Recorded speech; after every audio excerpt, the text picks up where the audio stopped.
Hi, my name is Stacy Cave, and I am the counselor at River Trails Elementary. I'm here to talk with you today about managing strong emotions. Strong emotions happen all of the time, even when we're not in the middle of a global pandemic. But I imagine a lot of you and your children are experiencing even stronger emotions than usual. Or maybe you find that emotional outbursts are happening more frequently. This is a stressful time for everyone, and it definitely is taking a toll on our ability to manage our emotions. Those feelings we're experiencing right now are not right or wrong, they just are. It's what we do with them that can be helpful or hurtful.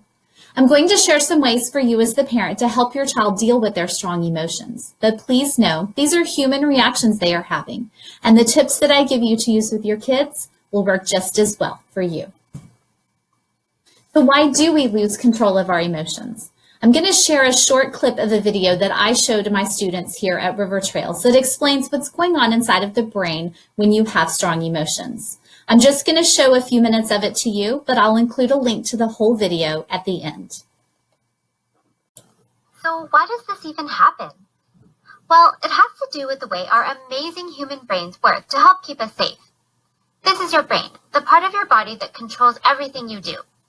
Let's take a closer look at the parts of the brain and how they can work together to help us keep a lid on things. The brain is a pretty complicated organ, so we're going to use our hand to help us visualize what's happening up there. Let's imagine that our brain has an upstairs and a downstairs. Here, where our thumb is called the midbrain. This is where our emotions and memories are created and stored. Below that is your brainstem. The brainstem controls the things our bodies do that we don't have to think about, like breathing. It also controls our automatic reactions to certain situations. For example, if you touch a cup with hot tea in it and it's too hot, your downstairs brain feels the pain and will pull your hand away to stop you from getting burnt. It's an automatic reaction. You don't have to stop and think about what to do. Or imagine you're out on a hike and a bear wanders onto the path. Your brain doesn't stop and think, what kind of bear is it? Is it friendly? Your downstairs brain notices that you feel scared, it takes charge, and in a split second decides whether or not you should fight, fly, another word for run away, or freeze. Because of the way our downstairs brain reacts to these situations, we can think of it as our emotional brain, because it reacts instantly without needing to think things through. It's always ready to take charge in any situation to help keep you safe.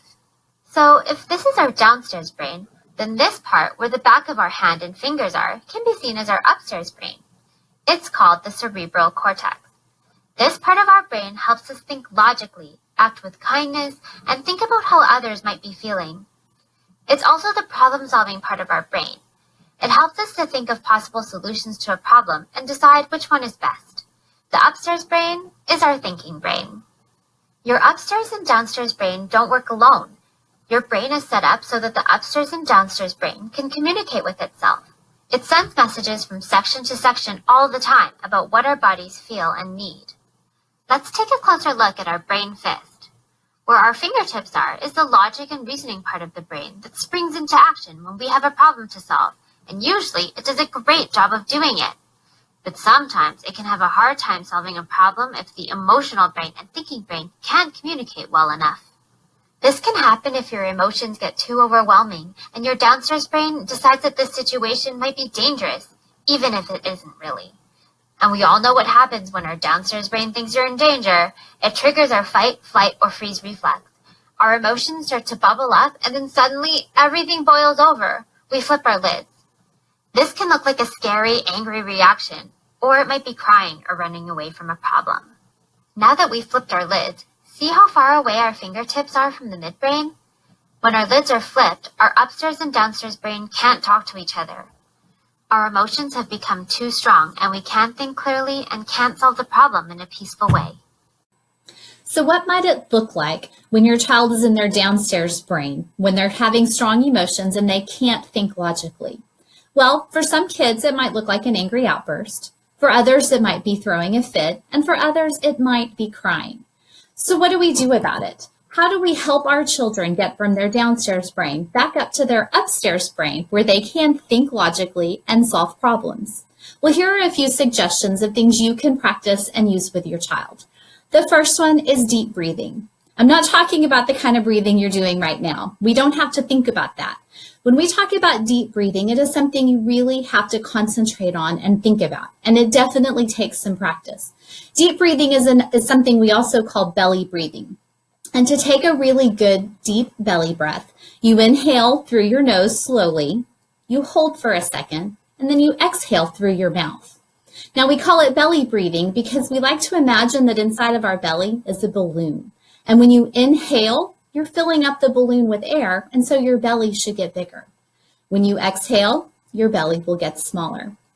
Do that 4 or 5 times and see if it doesn't help you feel calmer and more in control. Another suggestion that I tell students here at my school is to count. We usually start by saying to count to 10, but sometimes 10 isn't high enough. We can keep counting until we feel our emotions start to come down. When you're counting, basically what you're doing is you're distracting your brain from whatever it was that has caused you to feel strong emotions and giving you time to calm down. I had a student tell me one time that he was so angry he was going to need to count to 1,000. I told him to do whatever he needed to stay in control. Another suggestion of ways to help calm down when you have strong emotions is to do something that you enjoy. That's going to be different for everyone also. You just find something that brings you joy and helps you feel relaxed. For kids, that might be Legos, it might be puzzles, it might be going outside to ride their bike or shoot some hoops, just doing something that they enjoy. Again, we're distracting our brain from what it is that's upset us and giving our brain a chance to calm down. Another option that you can do is to create a safe place at home. Every classroom here at River Trails has a safe place inside of it. It's just a corner of the classroom where students can go when they feel strong emotions. A safe place has pillows, fidgets, books, just things for the kids to go and take a few minutes to calm down when they're at school and they have strong emotions. You can create a safe place at home. You and your child can decide where that is. It might be in their room. It might be in a corner of the living room. And the child can decide what kinds of things they think would help them calm down. Maybe you put pillows, stuffed animals, a few books, things that you have around your house. Just create a safe place there at home where they can go when they have strong emotions.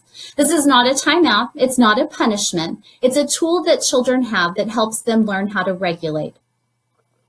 It is so important for us to teach our children to tune in and manage their strong feelings. It's also important that we, as the adults, do the same, because how we react in these moments deeply affects our children's ability to self-regulate and maintain self-control.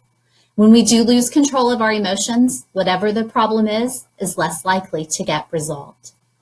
Please know that your school counselor is always available to provide support and resources if you are struggling at home with your child. You can find our contact information on our school webpage. Thank you.